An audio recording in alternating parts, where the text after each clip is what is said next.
In 1954, the Capital Wrestling Corporation didn't simply continue business as usual, it was forced to evolve. If 1953 was the year of birth, then 1954 was the trial by fire. This wasn't a year of bold expansion or rebellion against the National Wrestling Alliance. It was a year of crisis and of profound loss. On the surface, the picture looked perfect. Arenas were still full. The biggest names still sold tickets. The NW as territorial system appeared unbreakable. But, like so many entertainment empires before it, Capital's greatest strengths were masking its deepest weaknesses. Toots Mondt, architect of the modern wrestling business, and the most powerful figure in New York, crashed into financial bankruptcy.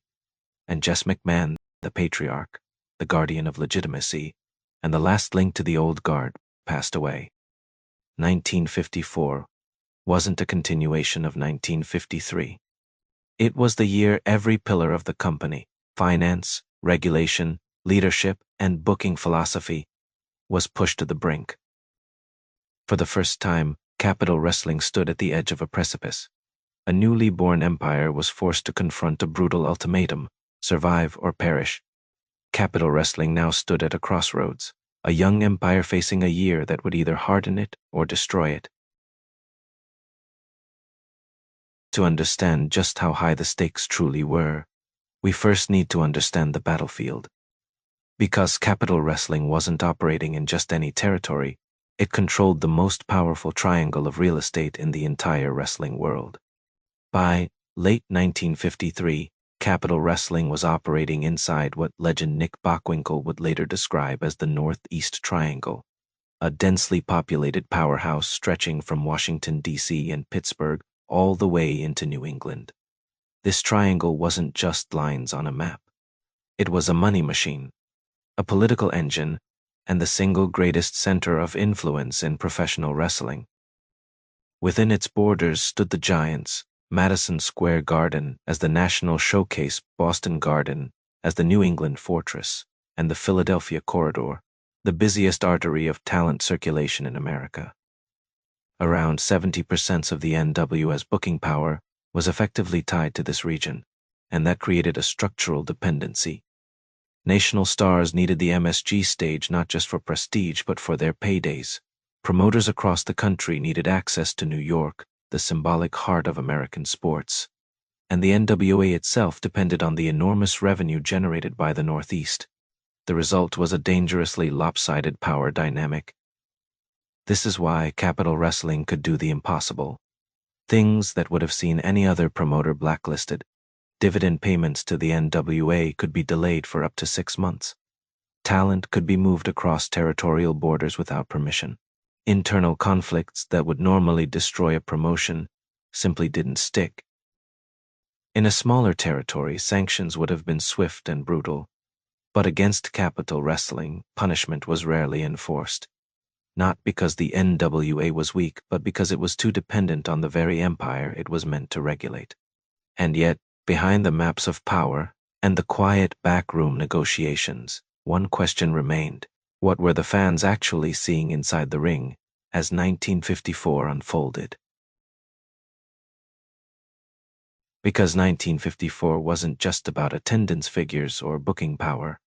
It was about identity. This was the year Capital Wrestling proved that, inside the ropes, it stood alone as America's premier factory of spectacle. This was the year the shadow of Hans Schmidt loomed over Newark, an unapologetic villain at a time when America was still scarred by the war. Every time Schmidt was beaten, the crowd didn't just cheer a win, they celebrated a moral victory.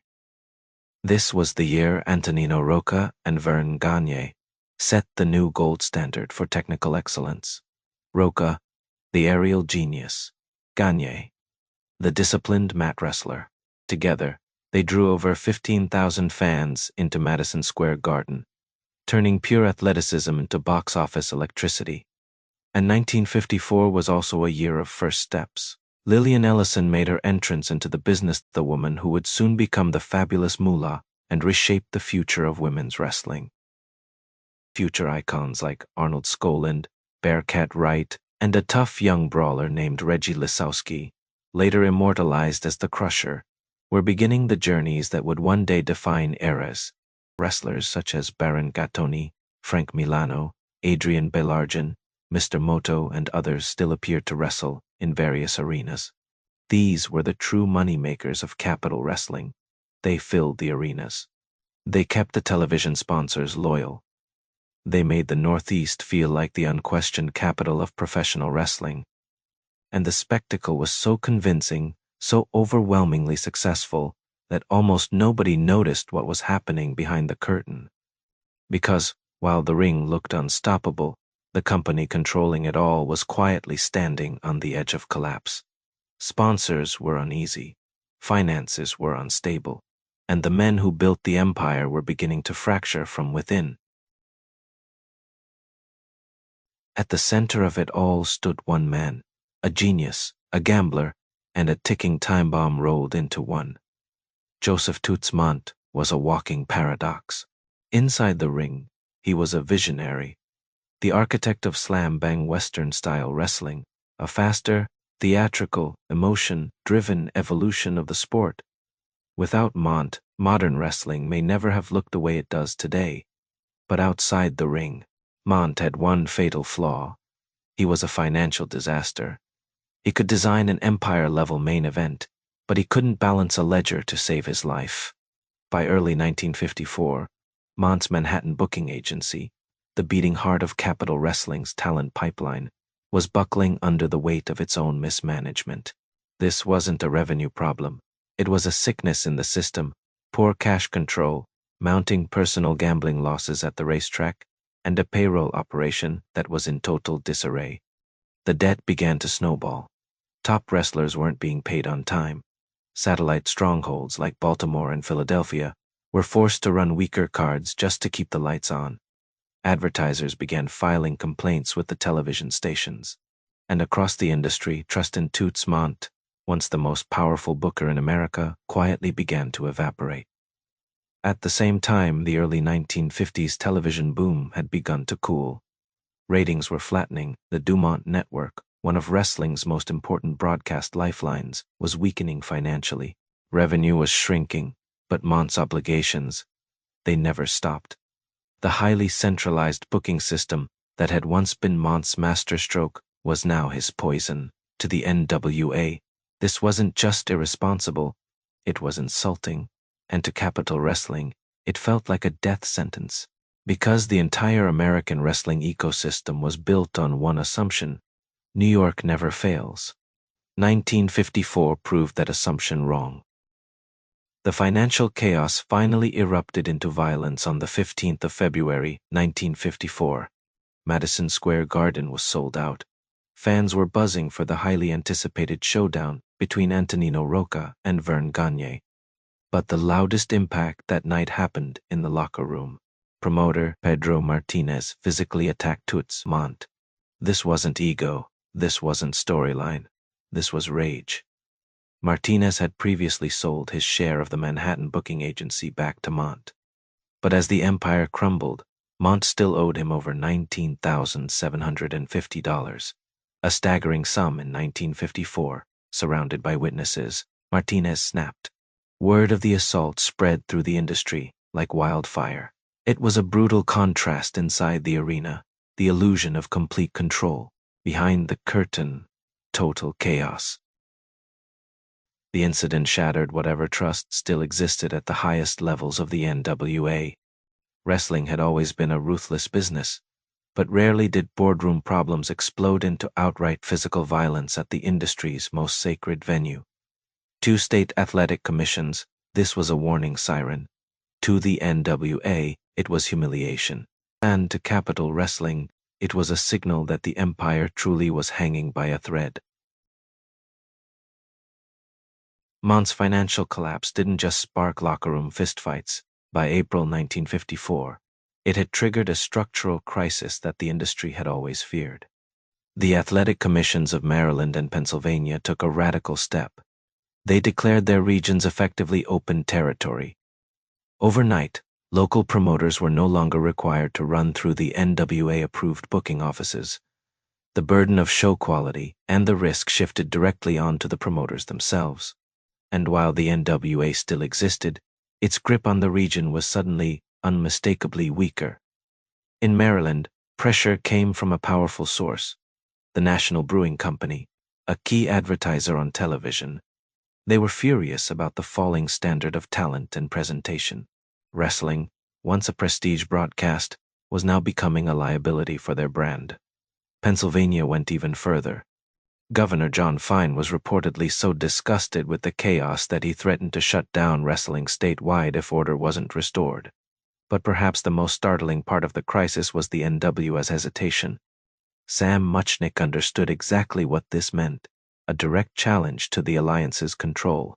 Yet disciplining Capital Wrestling risked crippling the biggest market in the country. For the first time, the states, not the promoters, were calling the shots. Into this storm stepped Vincent J. McMahon. His mission wasn't just to promote wrestling. He had to rebuild the credibility of the entire Capital Wrestling organization, with regulators, advertisers, and a public that was starting to doubt the legitimacy of the enterprise. He had to prove that professional wrestling could still be run like a business and not like a traveling carnival where financial disputes were settled with fists in a locker room. In the middle of bankruptcy proceedings and territorial revolt, one name became the centerpiece of a desperate struggle: Antonino Rocca. When the Manhattan booking agency finally collapsed and was forced into bankruptcy, its remaining assets were put up for public auction. In a twist that bordered on surreal, Pedro Martinez managed to buy the remnants of the agency in August 1954 for just $200. On paper, that purchase included the contractual rights linked to Antonino Rocca, the biggest box office attraction in the wrestling world. Technically, Rocca was no longer under the Capital Wrestling Corporation's control, but in professional wrestling, the true balance of power is rarely dictated by court filings. Toots Mondt and Vince Sr. reacted immediately. Drawing on long-built relationships, political leverage, and their standing within the NWA network, they moved to isolate Martinez before he could capitalize on the acquisition. Rocca was quickly brought under a fresh and more tightly controlled managerial agreement, one that ensured the star whose name sold out arenas night after night would remain firmly tied to capital interests. This was a defining moment for Vince Sr., no longer just the heir apparent. He revealed himself as a strategic and sometimes ruthless operator, someone capable of protecting the company's crown jewel while keeping the volatile Mondt focused on creative matters rather than finances. The message to the industry was unmistakable. Real power didn't come from what a bankruptcy court recorded. It came from who controlled the relationships, the bookings, and the network. But while Capital Wrestling had secured its operational future, it soon suffered a deep symbolic loss. On November, Jess McMahon passed away. His death marked the fading of an older era, one where wrestling still clung to the image of a legitimate sporting attraction. Jess had been a bridge between tradition and the modern spectacle. With his passing, that bridge disappeared. What remained was a colder, more structural business and a growing question that echoed through New York's arenas and offices alike. Who truly controlled the Capital Wrestling Corporation? Was it the brilliant but financially reckless Toots Mondt, or the quiet, calculating administrator who was rapidly becoming the real power behind the throne, Vincent J. McMahon? The year 1954 didn't just rattle the financial structure of the Capital Wrestling Corporation, it claimed the life of the figure who, for decades, had been the bedrock of its old world legitimacy. Roderick James, Jess McMahon, breathed his last in Wilkes-Barre, Pennsylvania. At 72 years old, a brain hemorrhage took the life of a pioneer. There was no long transition. His passing struck the company's foundation like a sudden, violent earthquake. Jess McMahon was more than just a co-founder of the CWC. He was the symbol of a bygone era, a boxing and wrestling promoter who built his power through handshakes, arena trust, and long-standing relationships with legendary figures like Tex Rickard. It was just deep-rooted boxing connections with the management of Madison Square Garden that allowed Capital Wrestling to book supercards, shows of such massive scale and major league aura that no other territory in America could touch them. These cards were not just about prestige, they were the company's primary economic engine. The attendance of over 15,000 fans in early 1954 proved that, despite the internal crises, Capitol still held the most valuable trump card in the entire industry. Madison Square Garden provided the CWC with three things money couldn't buy: national legitimacy, the financial muscle to retain a superstar as expensive as Antonino Rocca, and an unshakable bargaining position within the National Wrestling Alliance. But now that pillar had crumbled, without Jess McMahon, Capitol Wrestling was dangerously exposed. In that era, arena contracts didn't rely on cold, modern corporate documents.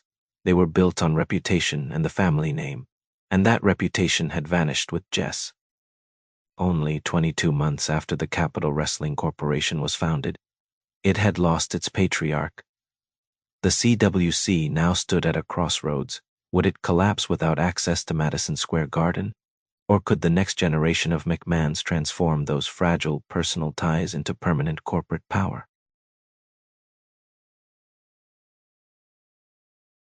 The leadership vacuum left by Jess McMahon was immediately filled by his son, Vincent James McMahon. At the time, Vince Sr. was 40 years old. He was no newcomer, but neither was he a dominant figure in the labyrinth of New York's power structure. For years, he had operated out of Washington, D.C., managing a smaller but stable market, far removed from the political noise and towering expectations of Madison Square Garden. Vince Sr.'s rise to the top of Capitol Wrestling did not happen in a vacuum. It was facilitated by Ray Fabiani, a close associate of Toots Mondt, and that detail matters. This succession took place at the exact moment Mondt was spiraling into financial ruin. In other words, Vince Sr. did not inherit a stable empire. He inherited a system on the verge of collapse. This transition was more than a change of name at the top of the organization. It marked a radical shift in philosophy. For Jess McMahon, professional wrestling was part of the traditional sports ecosystem, a parallel to boxing and other arena attractions. Success depended on personal connections, who you knew, and which arenas were willing to open their doors. But for Vincent J. McMahon, that world was already fading. Wrestling, he believed, had to become a modern product, standardized, broadly distributed, and controlled from a single center of authority. Unlike many NWA promoters who viewed television with deep suspicion, Vince Sr. embraced it. He didn't see television as a threat, he saw it as an engine, a creator of instant celebrities, a relentless promotional machine, a tool for absolute narrative control. Television was no longer an experiment or an add-on. It became the primary instrument, the new center of gravity in American entertainment. And in that philosophy lay the blueprint for what the world would one day know as sports entertainment, years before the phrase would exist.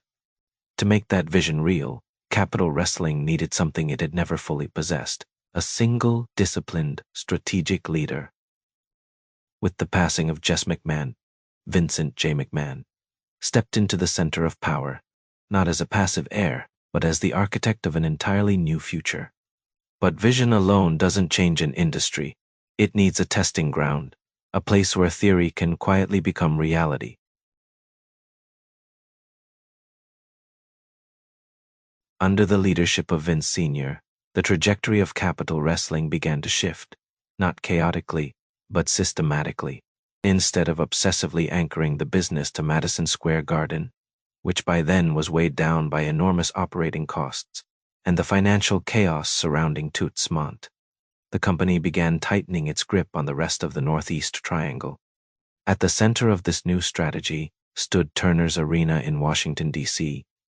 It wasn't the grand cathedral that Madison Square Garden was. In fact, it was far smaller, but that was exactly the point. In Washington, Vince Sr. possessed something priceless: absolute operational control. Turner's Arena became more than a venue. It became a headquarters, a laboratory, a place where Vince Sr. could refine his business model without the suffocating oversight of powerful athletic commissions and far from the political storms that constantly battered New York.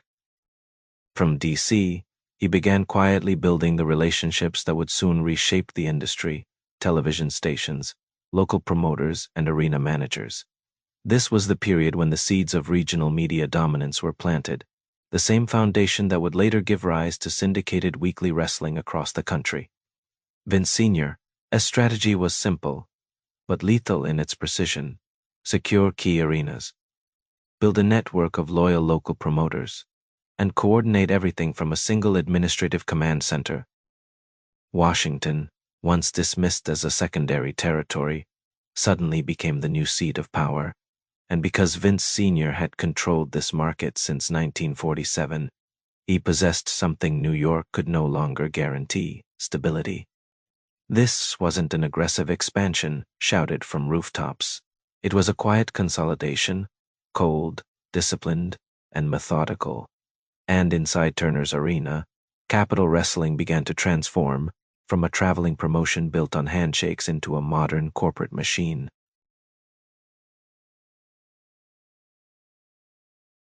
This was the moment when Vincent James McMahon revealed the quiet genius that would reshape the wrestling industry. He didn't simply inherit the company his father built.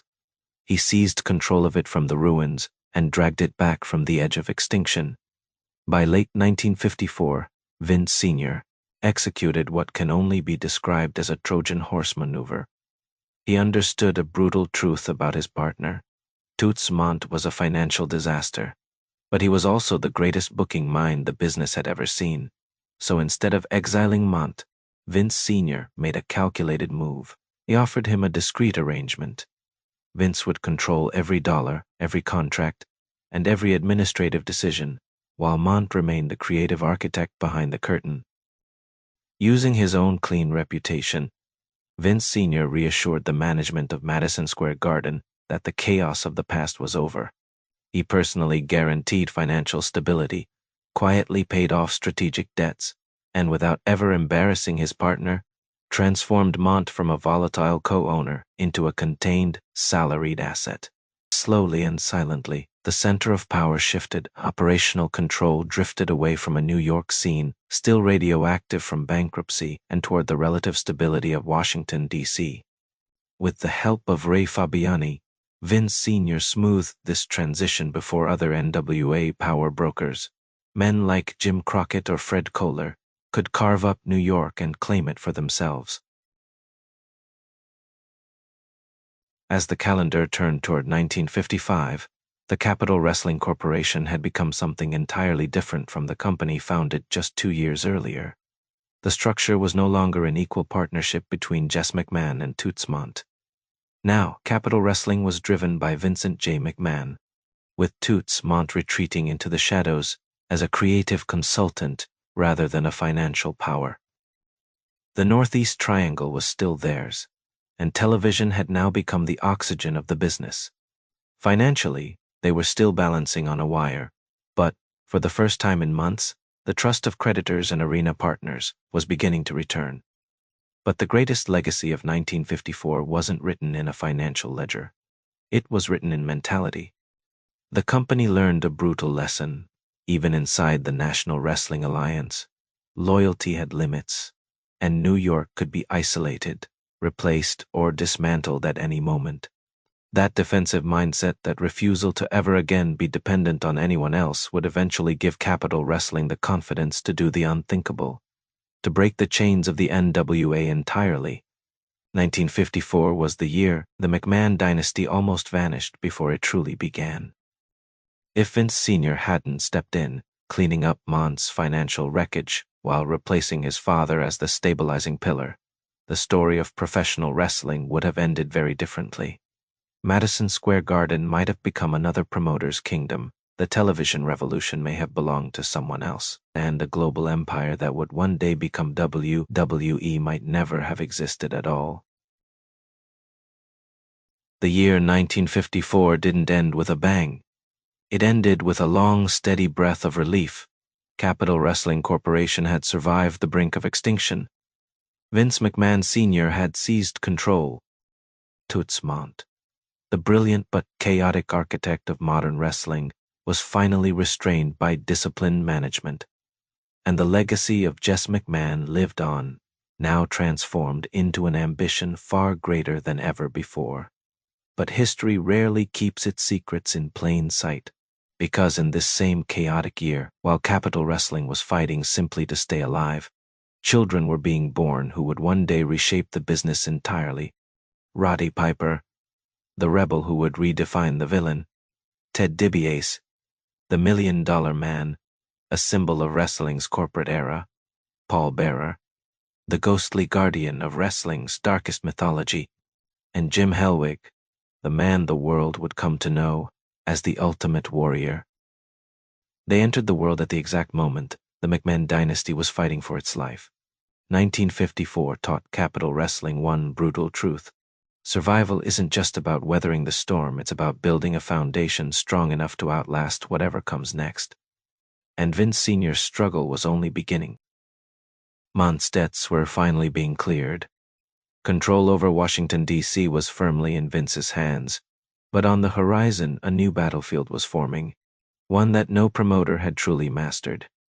Because as we enter 1955, Capital Wrestling is done playing defense. A technological revolution is about to change how America watches wrestling forever. A powerful alliance is about to be forged, one that will cement their dominance over the East Coast. Vince McMahon Sr. has already positioned his final chess piece. And in 1955 he makes his move.